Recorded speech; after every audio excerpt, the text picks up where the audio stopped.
15 ሚሊዮን ብሩ በአግማስ ኢትዮጵያ አካውንት ገብቶ ቢሆን ኖሮ ብሩም ድርጅቱም ውሃ ይበላቸው ነበር።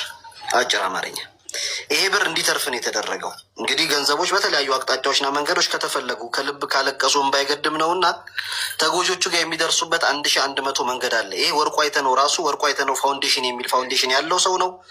በኢትዮጵያ ሲቪክ ማህበራት ኤጀንሲ ፍቃድ ያወጣ ምን መስራት እንዳለበት፣ ከየት ገንዘብ ማምጣት እንዳለበት፣ በምን አይነት መንገድ ገንዘብ መቀበል እንዳለበት ያውቃል። ሆን ብሎ እያወቀ ነው አደባባይ ላይ 15 ሚሊዮን ብር ብሎ ቃል የገባው።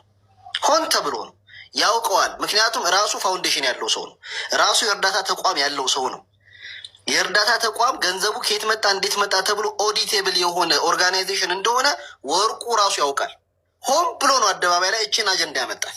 መጀመሪያ ሊሰመርበት የሚገባው የአግማስ ኢትዮጵያ አመራሮች ብስለታቸውን፣ ተራማጅነታቸውና ለቆሙበት ማህበረሰብ ታማኝ መሆናቸውን ያሳዩበት አንደኛው ትልቁ ነገር ይህንን ብር አልቀበልም በእኛ አካውንት አደራችሁን እንዳይገባ ብለው ፈጥነው መናገራቸው 15 ሚሊዮን ብሯ እንዳትወረስ ትልቅ ትልቅ ትልቅ ኃላፊነትና የተሞላበት ስራ ነው የሰሩልን።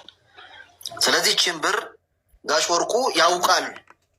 ከዚህ ጀርመን ሀገር በመንግስት ሲፈለግ በተለያዩ ወንጀሎች በኤርፖርት አድርጎ ወደ ጀርመን ሲገባ መግቢያ መውጫ ቀዳዳውን ሾልኮ እንዴት እንደወጣ ያውቃታል። ስለዚህ ብሯንም እንዴት ወደ እነዚህ ተጎጂዎች ውስጥ ለውስጥ ማድረስ እንደሚችል እያወቀ ነው አደባባይ ላይ የወጣውና አግማስ ኢትዮጵያ ይህ ብር እንዳይበላ ውለታ ስለዋለ አንድ በጣም ልናመሰግናቸው ይገባል የሚል ሀሳብ አለ። ሌሎቻችሁ በየዋህነት የምታነሱት አንድ ሀሳብ አለ። ምንድን ነው እሱ?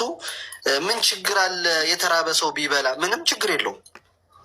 ምንም ችግር የለውም። ማን ከለከለ? አግማስ ኢትዮጵያ የተራበ ሰው አይብላ አታብሉ ብሏል? አላለም።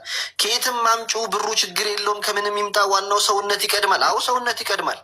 ምንም ጥያቄ የለውም። ይሄንም የተቃወመ ተቋም የለም። ግን እኔ አንድ ጥያቄ ነው የምጠይቀው።